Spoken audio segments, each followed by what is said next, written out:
We drink tequila. We talk. Welcome to Team Tequila Talks.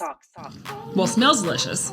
Anything with cayenne pepper. Anything with cayenne pepper. Oh, really? Is it spicy? You know, It has love a the little- spice. You know, I it don't. just- I don't. I'm not a So you never spicy. do a spicy margarita? I don't order a spicy margarita. If someone's like, "Hey, I grabbed a round of drinks," if I've eaten, I can do it.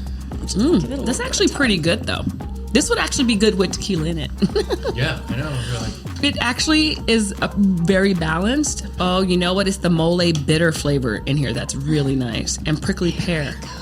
Wait, I gotta pour so we can do our Sorry. cheers. I know. I poured mine You're for ahead the... of us here. I poured it for the real. Yeah. It's a good sound, though. Yes. Okay. We So, need a boomerang. I know, right? Are boomerangs still a thing? Kinda. Cheers. Oh, for the older generation. You're around, right? Cheers with our heart. Cheers. Ooh. I like the name. See, I taste something savory in this. Because the mole bitters. You're tasting the mole bitters and Mesquite, like and the cayenne pepper puree Yeah. and black carrot juice concentrate. Oh, that's Maybe it. it's the carrot. It's Yeah. that kind of rooty, Yeah. earthy. It is. And aromatic. It has cocoa extract too. Well, that's the mole. Yeah. Cocoa extract would be the mole. No, it's it's mole bitters and then there's cocoa extract. Right, but like a traditional, maybe this is more of a Tex-Mex thing, but a traditional mole sauce has cocoa in it. No. Yes. Funny, I've never heard of theanine. I've No. heard of Mole- threonine. So L-theanine is, we've talked about on the show before. Everybody, welcome to Team Tequila Talks. We have our very handsome guest, Dr. John Layke. Not just any doctor. A very handsome doctor. Very handsome doctor. But also a plastic surgeon doctor. Yes. Which is the best kind of doctor. Yeah, you the want fun to guys. you want to knock on a doctor's door. You never want them knocking on your door. You know, you don't want the Amen. disease. You want the beauty. So like an elective doctor. I love an elective doctor. How can I go to improve upon myself, not repair myself? Yeah, people come to you excited. Yeah. About the possibilities. They do. Listen, this is, we always call ourselves the fun doctors because, people come to us for fun. If I was going to be a doctor, I would probably be in labor and delivery because I feel like how beautiful is that? People having babies. And I would be like an above the neck doctor for sure. That's exactly what I am. I mean, I really operate from the neck up. Oh. My business partner does neck down, and so it makes it very easy. Seems like a fair split. Yeah. You get the head, you get the confusion. Well, we're drinking because the doctor has to operate. Seems like a fair reason. We're actually trying out something that I've been really wanting to try, which is this non-alcoholic agave cocktail. So we had an episode previously about the NA movement and how all of these no and low cocktails are burgeoning. I guess not even a burgeoning market at this point. It's pretty Booming. booming. Yeah, It's booming. market. Now And saturated. I was always talking about how, in my mocktails, I really like to have an adaptogen, a nootropic, a botanical, something that is going to either calm you or make you feel a little more lively. And to me, that's what separates a mocktail from juice. Yeah. And I would say that this definitely checks those boxes. Well, it's like spicy, savory, smoky. It hits all the points. Like I would eat this at night. You're talking about flavor profile, though. Flavor, yeah. Like for the flavor, it's not too sweet. It feels more bold. And I feel like, It's savory to me. yeah, it's not sweet, but It's kind of like, have you ever had... I mean, I don't drink Bloody Marys, but there's riffs on Bloody Marys that are like tomato savory cocktails. Definitely. I feel like they are much fewer and farther between, but that market, I mean, those cocktails do exist. And it's for those people that want to mix it up and just not have another, like, sugary something. right. This is spicy pina rita, which kind of is like pina colada, but I would not put it in that category. I would not put it in a pina colada. Maybe Margarita with, some of the savory savory. I keep coming margarita. back to that word. Because It there's is. salt. There's a hint of a salt I feel like aftertaste. this is here. going to sound wrong, but I feel like it tastes chicken. And I don't think that that there's actual is it the mole? chicken. Is it just the mole giving you chicken I was vibes? going to say bacon.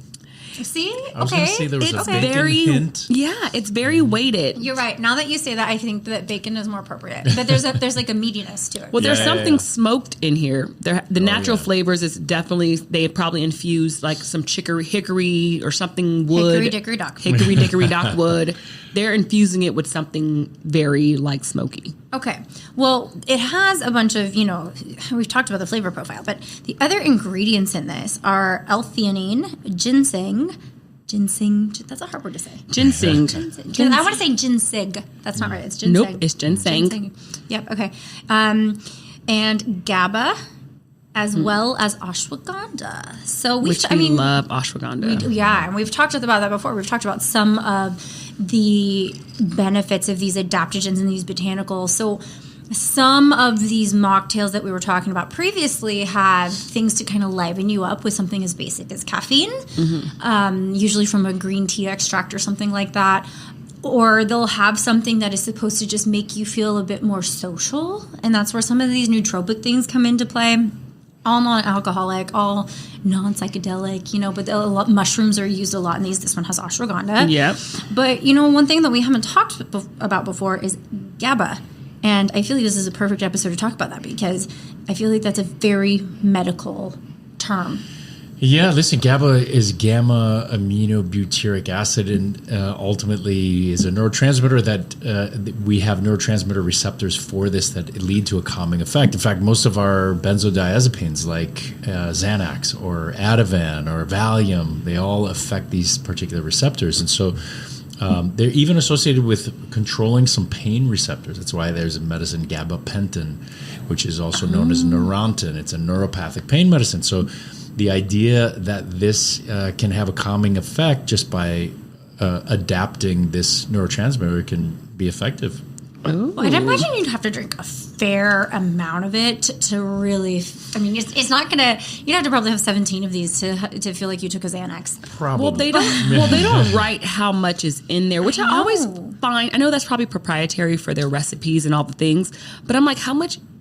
In order for you to put it on the label, how much of it do you have to have in there? It would be helpful because then I'd be like, okay, I need 5% volume or 1%. I will say that on any ingredient label, and the reason that this has a full label on it is because it's non-alcoholic, because you'll notice that alcoholic beverages do not have to put their nutrition facts or ingredients on the label.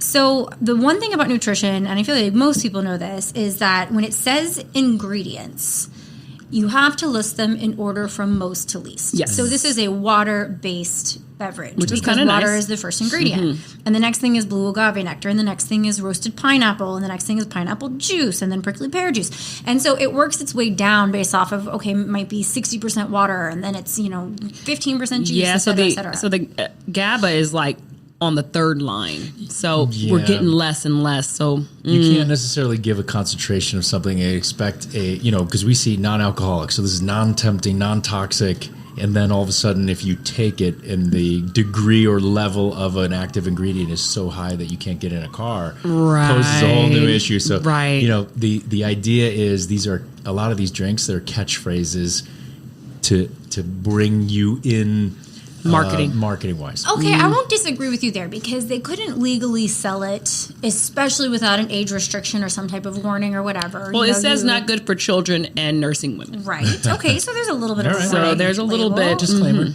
But could a child buy this? Like, probably.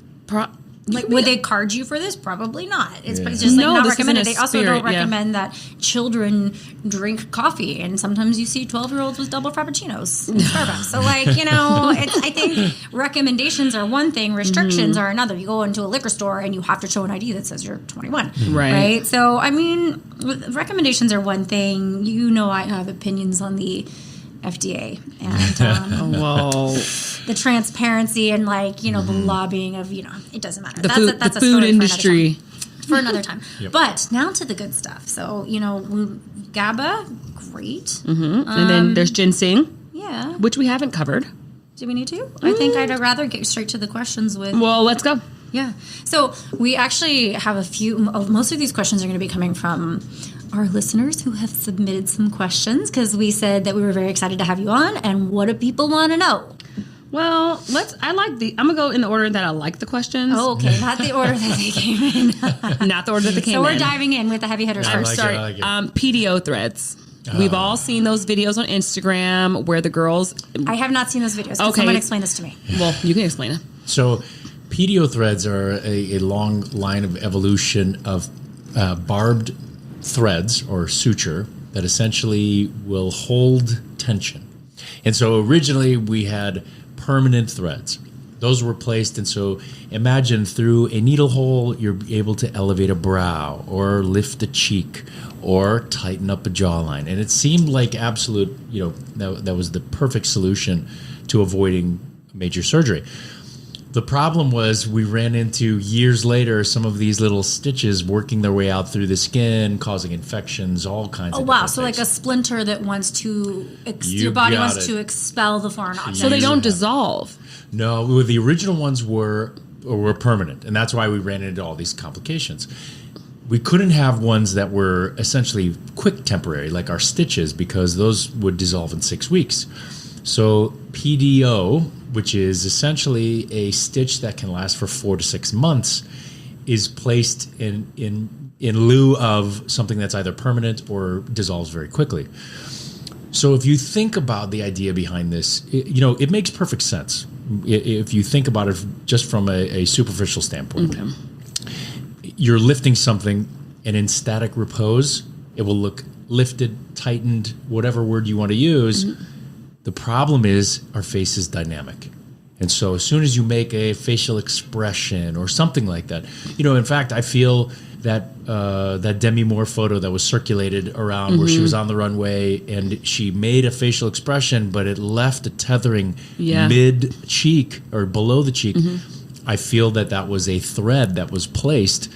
And, again, when she's looking at you in repose, it looks perfect. Is that why everyone stopped smiling on the red carpet for a long time? Because I feel like there used to be like this like hip thing and smile and a chin thing, like the Paris Hilton, and then it became very like this stone face like look. Like my face looks more perfect when I'm not smiling. Well, I think people are now worried about several different things. One is that, let's say they receive Botox, because many actors receive little bits of Botox here and there, some more than others, and you always know the ones that got the quote-unquote bad job. Yeah. It's not that there's a bad job. They probably just got it too close to the event, and they were unable to correct some of these things. So the bad press that's associated with that, they say, all right, I'm not going to deal with. The second thing would be a thread. You place the thread. They can look great when they're just staring at a camera deep into the camera. But as soon as they make an expression, if there's any hint of a dimpling or anything pulling, like that, sometimes you could see it looks like too tight or something, like by the eye or something. Speaking of eyes, is this what they call the fox eyes? Is this like the Hadids? It is. How they have that, like it lifts. Who both have had, threads and complications from those. So I think, the interesting part, fox eye is a term where you lift the outer canthal tilt of the eye, and it gives that a very exotic look. So now, can it be done with a thread? 100%. It's also done surgically. You can do it. Is that the eye pinch? No. We call it a blepharoplasty, but it's a blepharoplasty in combination with a brow. We call it a temporal brow, and so you can actually remove the outer attachment and slant the eye upward. Whoa! It can when done correctly, it can look beautiful. When overdone, obviously, can it doesn't. you undo it though? Like, see, here's the thing: is I think that some procedures can be reversed or something. Like, what's the average shelf life on Botox? Like a couple months? 3-4 months. Right. So if you hate it, like Wait no harm done, right? Well, at least it goes away. Right. Yeah. Exactly. Same with is filler about the same? Filler's closer to it depends on where it is, but it's closer to a year. You can dissolve filler with like hyaluronic. You can. That's why there's an antidote. Oh. Here's the thing. I believe that it's really difficult to reverse plastic surgery because you have altered the shape, the structure, and replaced a portion of that with scar tissue. Someone who has a facelift, can we improve upon it? Yes. Can you reverse it and make it go back? No, of course not. I mean, you have ultimately resuspended. Think about breast surgery. Even if you place implants and you decide to remove them, you've already stretched that skin out and you have a scar to put the implant in. A nose.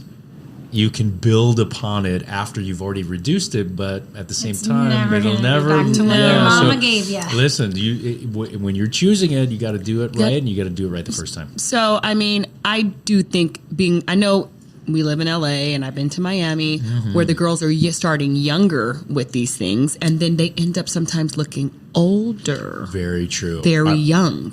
You know, I think the rush, obviously, I have a whole different opinion, but it starts off social media and, the filters and the ridiculous concepts of beauty. Yeah.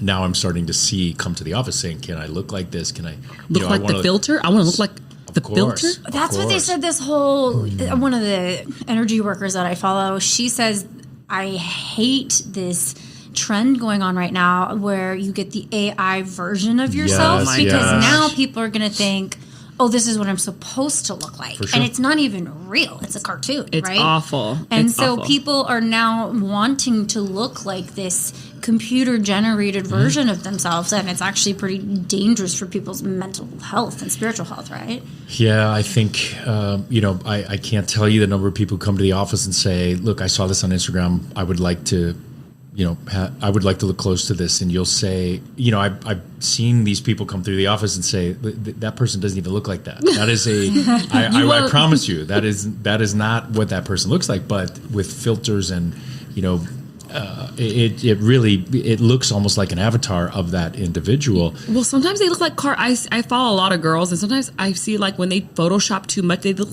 like a cartoon. They actually look like a cartoon. I saw someone, and this was floating around on Instagram, someone took a behind the scenes of a fitness photo shoot, and it was something about fitness wear and squats. Did she put in the butt pads? Yeah, I saw that one. They show the butt pads being put in. It's Into like, the tights. before you say my butt isn't good enough, maybe take a step back and look at the fact that the butt pads were big. Yeah, and these are the significant fitness models that are doing this. So it's, it looks better on camera. It sure. does. Like when I did beauty pageants, I had like the little chicken cutlets. Yeah, of course. And it didn't matter how big your boobs were. Everybody wore them because they could always be bigger on stage. Yeah. Right? Yep. I mean, so PDO Threads, caution. You just have to know what you're doing, what you're getting, and your goal.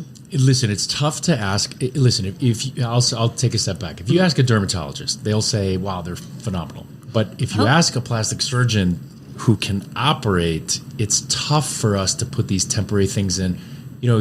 Arguably, you pay thousands of dollars for something that will lift only to be dissolved in 6 months. Right. Everybody claims it lasts 2 years. I've never seen that. I suppose in certain instances it can slow down the potential progression of undergoing facelifting and other modalities. But I just feel like, to me, it's a waste of money. Okay. All right. And since you're above the face, I won't ask the one about rib removal. No, I want to know. I want to know. You're going to have opinions. Listen. Okay. I'm The trained rib- in all of it. Okay. I used to do all of it. Rib removal. I mean, we heard the rumors from Janet Jackson back in the day when she was shredded, and they all said the rumor was that she Marilyn got her Manson too, floating right? Marilyn Manson, the floating rib removed, which kind of gives you that. It doesn't go in as far, and we all know the Kardashians, they have these insanely itty-bitty tiny waists. They've all had kids, but somehow it's managed. And so what do you think about rib removal? Is that a thing? Or It is. Listen, it's very rare that people still do that. I think the reason for that is because it used to be that there was a larger incision that was made to remove that floating rib. And usually what we do is we come up with these crazy ideas as plastic surgeons, and we think it's going to be the best trend that there is. And then we find ways to minimize scars to get the same possible result, and then realize, that probably wasn't a good idea in the beginning, and then we stop. But it takes a full cycle for us to do that. So behind the curtain plastic surgeon trial and error here. It is. It's so interesting. Many of us train at county hospitals, and for lack of a better word, you call it a human rat lab because you would try out different procedures on not unsafe procedures. Right. But when we all come up with, these different studies and say, my gosh, this makes sense to us, it's going to work, the only way to find out is if you actually put it into practice. And, this is how from hyaluronic acid fillers to Botox, ultimately we had to test these out at some point. So we find out what works and what doesn't. I think, big procedures like leg lengthening, clavicle shortening, rib removal. These are all things. Now, are there surgeons that do it? Yes, there are. Are they the safest? Well, they probably have a higher complication rate than most of the other things that we do. I mean, but don't you need the rib? I feel like that rib protects an organ or something. The interesting part is the real protection is going to be over the lungs and heart. And so, taking that little floating rib, who knows? Is it going to be detrimental? Probably not. But well, I know that back in the day, they said that one of the reasons why you stopped wearing corsets is because you wear a tight enough corset for long enough. It would indent that and rib. it just locks that rib into place, and it is just way smaller than it should be naturally. Dita Von Teese has an Yes. insanely tiny, but she wears that, not the little workout corset. She wears like the bone. the legit. Yeah, those Yeah. ones you can't, I can't breathe. I tried one on for a Halloween costume once, and I was like, Yeah, it's painful. oh no.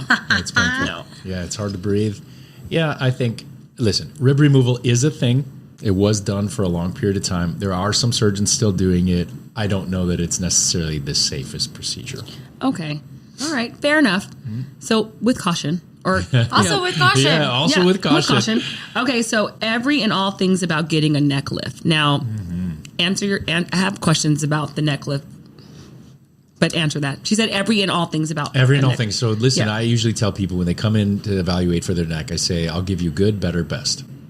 Good is usually a mixture of liposuction or liposculpture. Sometimes we use little bits of radio frequency to try to tighten up some of the skin. On the neck, so like liposuction of the neck. Oh, definitely. People have Under that the there. chin, Yeah, yes. people have that there. Oh, So under to the chin. carve out Okay, jawline yeah. and then Yeah. all the way down. Wait, Usually, is- sometimes it'll come all the way down to Yeah, your- some people do. Genetically, they have genetic Sure. fat there. What about is that buccal? What is buccal? buccal fat. So buccal lipid dystrophy. If you imagine, if anyone has seen Zoolander, when a model kind of sucks in just a little bit, that's your buccal fat. Oh, it's right in the there. cheek. It's not in the chin. It's in the cheek. So submental fat is underneath, with submandibular, that's along the angle of the jaw.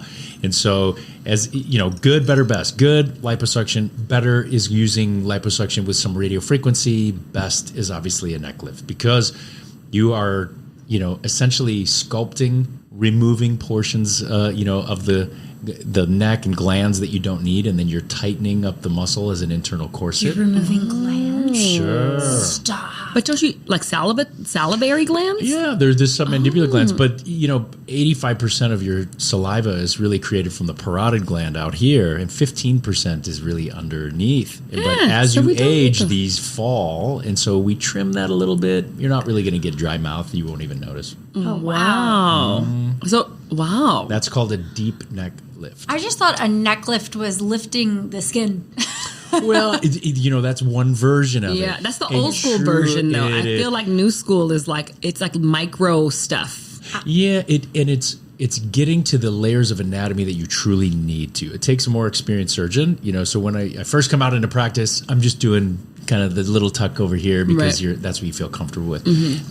But as you get going and you know the anatomy very well, and so as your comfort level increases, then so does your experience. Wow, the buccal is also big in Hollywood right now. Oh, buccal, yeah. buccal. Buckle. I feel like buckle. we see a lot of these like 22-year-old starlets that have this baby fat, right? And they want to look more mature. They It's want so- that extreme contour look. Yeah, it's Very like true.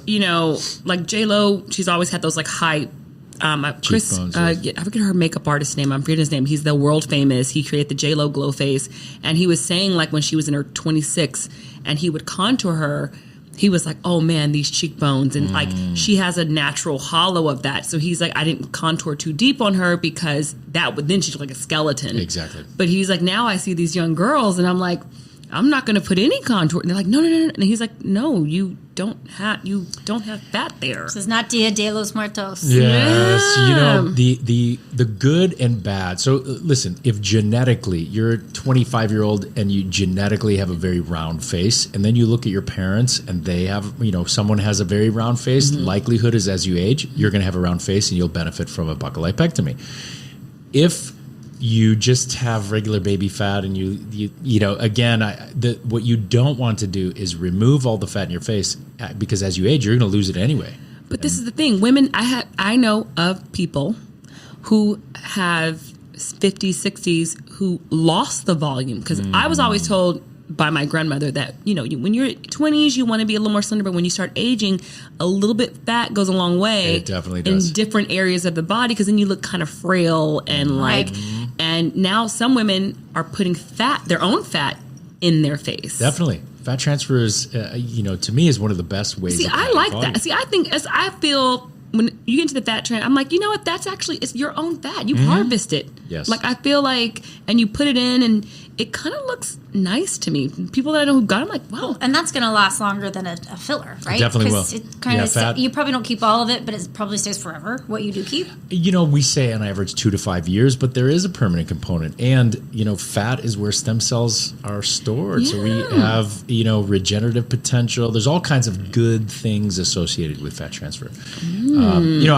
I laugh because with my partner, we always say that you draw a line at the neck, and above or below, one of those is going to suffer as we age. So the larger you are, the face looks youthful. Yeah. Right. But and the skinnier you are, the face loses all its volume.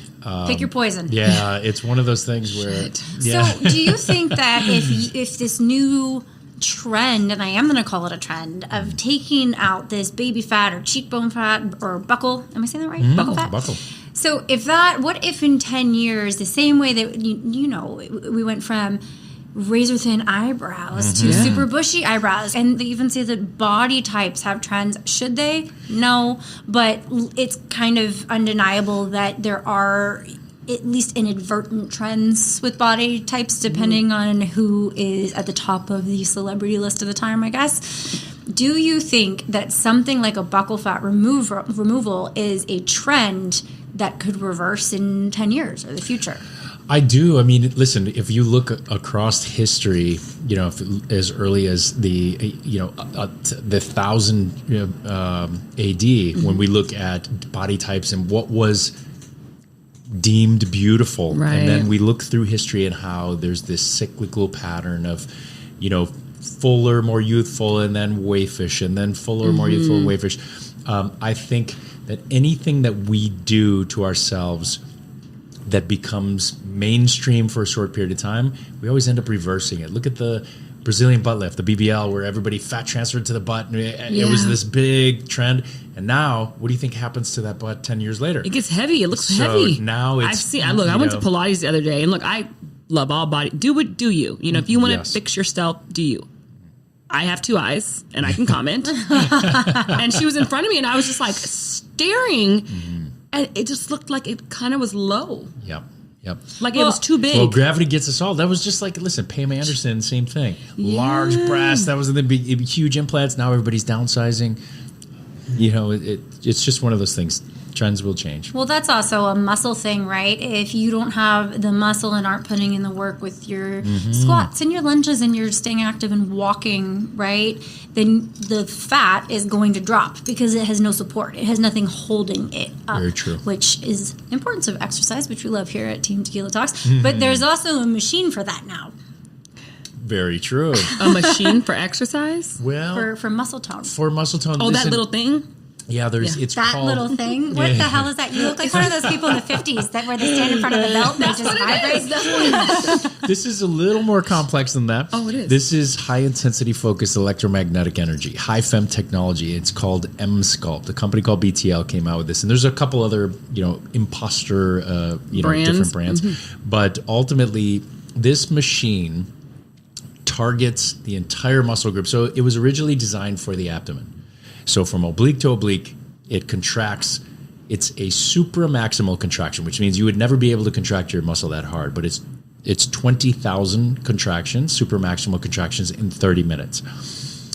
You would think you would have debilitating pain afterwards. Yeah, it sounds painful. Look, I did 50 sit-ups today, and I'm feeling it right now. You look confused. It's so interesting because the machine is set. It has a particular setting that clears the lactic acid. So you'll be sore, but nothing like you should after these sessions. Does it work? It builds, it burns 30% fat. It builds 25% muscle. And now the Neo version of that has radio frequency to tighten skin. So wait, I'm confused. So you do it while you're working out? No, you actually lay on a bed and it does the workout for you. So you're not doing a lunge and a squat and like... Oh, no. So it started with the abdomen. Now you can use it on the butt. They have paddles for the arms, the calves. But does it stay? Because I feel like they make those 6-pack implants, right? Oh, and yeah. they have Yeah. calf muscle implants. And like that's obviously surgical, as in you're going under the knife and having something inserted into you, like a butt implant or a breast implant, but for muscle. Yes. So does this machine have long-term effects, or is it kind of like doing a boot camp and you look great for 6 months and then you got to go back? I think kind of like, the difference is the muscular portion of that is like doing a boot camp. You look great for 6 months. And then if you don't do anything, it's going to go back. How often do you do that? The company recommends 4 sessions within 2 weeks. Or you could do 1 session a week for 4 weeks. Okay. And then... It continues to build muscle for 3 to 6 months. Continues to burn fat for 3 to 6 months. So I would imagine the people who get the most benefit out of this are people who are already kind of in the fitness zone of life. We have many actors that come in. It'll be right before a shoot of a movie. That makes sense to me. Yeah. And so they're already abs never look so good. Right. So they're obviously in the zone already of like fitness, health. Because I wouldn't imagine someone who just is so static all the time actually benefiting from it, getting an 8-pack from it. You would think the interesting part about the study is that they actually used MRIs to look at the amount of fat loss, and the largest percent of fat loss was in someone who had the most fat. That makes sense, though. So it's because they have it to it's lose. Really interesting. Yeah. So a lot of people, we use it for our post mommy makeover. So let's say we do an abdominoplasty, and 6 weeks later, listen, they've lost their tone. They have what's called a rectus diastasis. The muscles get stretched. I have diastasis. Recti? Rectus diastasis. Yeah, diastasis recti. Same thing. Yeah. And so the machine actually claims to, the study showed that it improved diastasis by 10%. Really? And so if you have a small one, it's great. Makes sense because the muscles fill up, and so it makes kind of looks it narrower. Yeah. Mine's not small. Mine's like 2.5 fingers worth. Yeah. Listen, it's a little harder to correct. I know. But I think the concept behind this machine, this technology is amazing. This is definitely a game changer. But it doesn't obviate the need for exercise and dietary changes and things like that. So this is like an add-on. I would consider this an add-on to an already So it could take your 4-pack to a 6-pack, Amen. but you got to have something. Or an 8. Well, I might have a vacation coming up in May. That we might have to do like a little episode maybe, where like a 5-minute behind the scenes of us getting it done and what we think. You can do it together. That's a great part. There's 2 paddles, so you just lay side by side. Like a couples massage, but for getting abs and ass. Exactly. I'm not opposed to this concept. I'm not me neither. I want it on my ass. I want it on my abs, thighs. Listen, I think if it stayed forever, I'd be like, yeah, sign me up. But in terms of it going away, it's like, I don't know if I'd want to spend the money on it. But if you're still working out, if you maintain, let's say, if you're just using it as your exercise, that's what's going to happen. But if you maintain, it will stay. And this is kind of the one thing we noticed is because it increases core strength, that it eased back pain as well. So it's one of those things where it's kind of a So it made you more efficient in your workouts because you're stronger. So if you're adding it to a workout regime, it can help. Definitely. But it can catapult you. Okay, it can catapult you. So it's like your jumping off point is higher. The other thing you have to imagine is, we're born with billions of fat cells. They either grow or they shrink. Yeah. But this is permanent fat loss. So let's say you lose millions of cells. It doesn't mean you don't have, again, plenty of other cells to grow. Yeah. But if you maintain, it will look good. So you're just going to go, you're going to shrink. Right? Without removing a rib. Exactly. Look, I'm not in the rib removal business at all. I need all my organs and bones that I was born with. Yes. Okay, so we have another question. This is a good one. Does any of your patients ever regret getting the plastic surgery? Like the 30-day guarantee, they're like, you know what? Buyer's remorse. Yeah. Listen, it's very rare when someone has a great result that they say, gosh, I really wish I wouldn't have done that. Occasionally, you'll get someone that feels they have lost their identity. So you could give them the perfect result. And, what they came in for. So let's say, I'm thinking of a patient who she's an actress and she had some character to her nose, but it was a little crooked and she had a little bump to it. So again, I straighten the nose, make it as cute. We did a 3D simulation prior and saying, this is what you're going to expect. And they say, okay, this is great. And then you deliver and they say, when I'm on camera, I don't feel like I have the same whatever it is. And so it's very like rare my face that feels happens. photoshopped. Yes. Or Where like, they I say, don't feel like inauthentic you or look not too genuine. good, or maybe that set me apart. Didn't that happen with the girl from Dirty Dancing? I Yeah, feel like, well, she got Oh, the work. Grey effect. Jennifer Bill. Yeah, Jennifer Grey. Jennifer Grey. The Grey effect. The Yeah, Grey this is, effect. it's called that, right? Like Yeah. she Well, was. Her nose was so. I mean, she was beautiful in that movie. And I remember years later, I saw another movie. I didn't really know who she was. Yes. Her nose became a part, and this is what my husband always says about actors. Looking too perfect is for models. Right. Models need to be walking down that aisle and shredded and perfect face and lips. And Rick, is like you're in motion all the time. You're feeling, you're emoting, and kind of how you're born kind of feeds people get to know you that way. Amen. So he's like sometimes when he works with people and they come with their face frozen and they're like yelling at him, and he's like, Give me something. Give me I something. can't tell how you're feeling right He's like, now. what's happening? You know? And so he feels like you lose it in the perfect business, but the acting business can't be perfect. Yes. Well, you have to be like the whole point of acting is that it's relatable and it's humanizing, right? So if you feel like you're talking to a robot or you feel like a robot, it's going to take away that element that makes you relatable or makes somebody be able to empathize with you. Yeah. It's true. Yeah, listen, I think more often the majority of the of patients, you rarely get the buyer's remorse. And occasionally, every now and then, you will. The one thing that I've heard that's super common is a lot of people have remorse off of not going big enough on breast implants. 92%. 92%? 92%. Why is that? I think people are afraid. So here's my take on it. Initially, you're afraid of attracting too much attention. Afterwards, you get attention, and it's only positive. And so more people say, or what happens is immediately after the surgery, they love the size, but as the swelling goes down, they realize, you know what, it really looked good when we first came out of surgery. And so that slightly changes. So that's why it's one of the most common surgeries is, removal and upsizing. So do you think when you have a patient that come in, do you encourage them, hey, you might want to go a little teaspoon or a little tablespoon heavier, or are you more like aesthetic? 50 cc's. Yeah. Are you more like aesthetically like your rib cage is here, so you don't want boobs hanging out the side, or Yes. because I have some friends that got some old ones, and I'm like. You become a mom and you have a couple of kids, and now you're the mom with the deep V-neck at drop off. Exactly. With Exactly. Yeah. Whole different ballgame.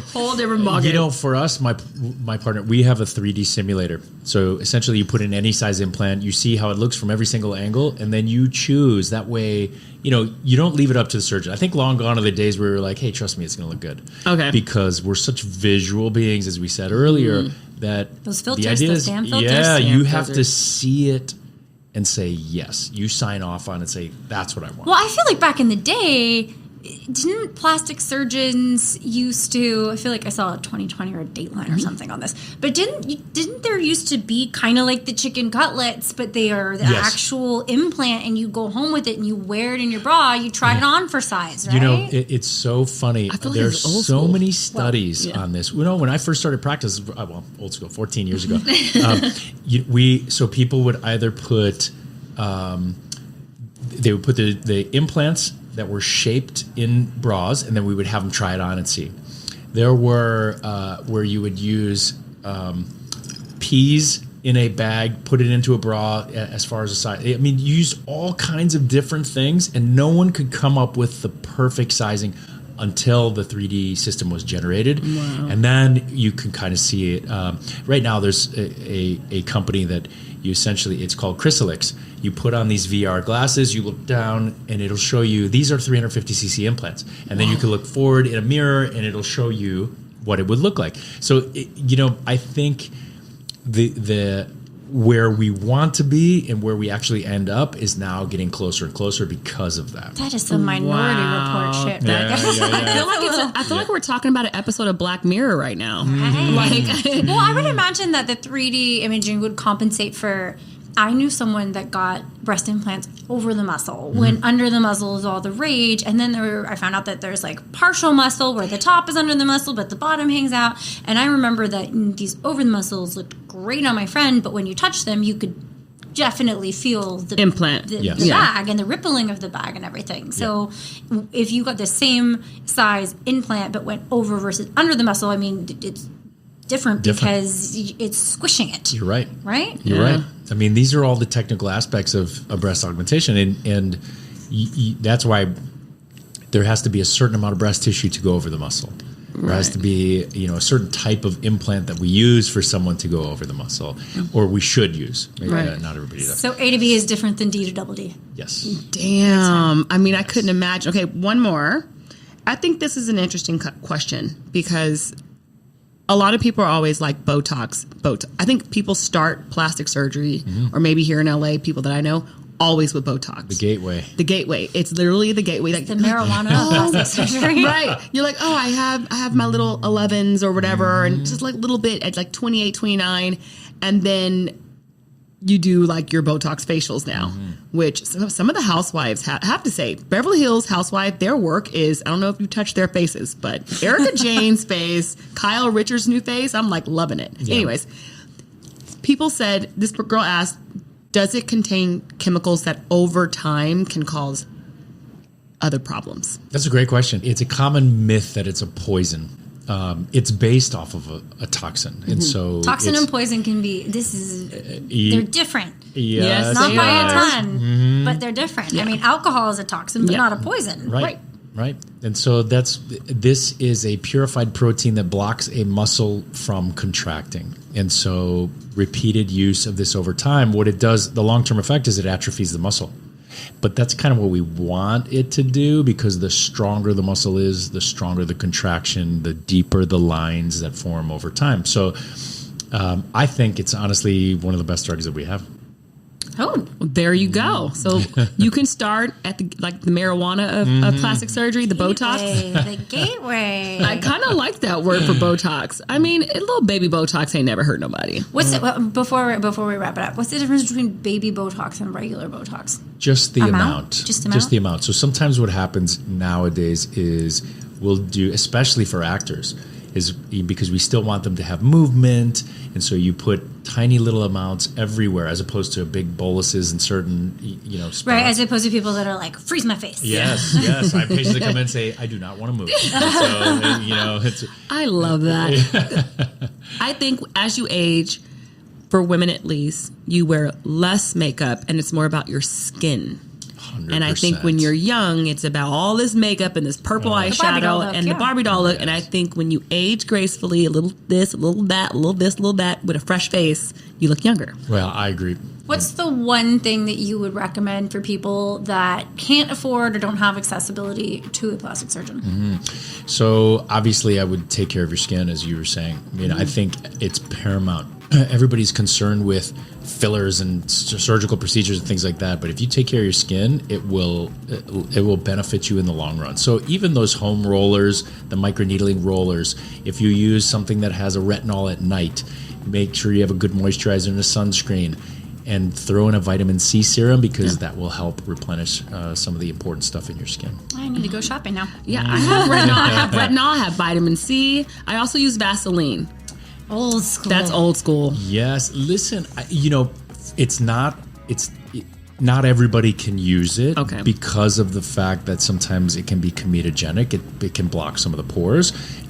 So any petroleum-based, it has to be a certain skin type. Some people could really benefit from it. Others, it can be a disaster. Oh, see, I have small pores, so I don't really get acne, so I've been using it forever. It just goes on top of my moisturizer at night. Yep. My sheets are a mess, but sometimes kick it back to those OG. Yes. Well, cheers, guys. Dr. John Layke, thank you for coming in. Thank you for joining having me. us. well, this was fun and educative.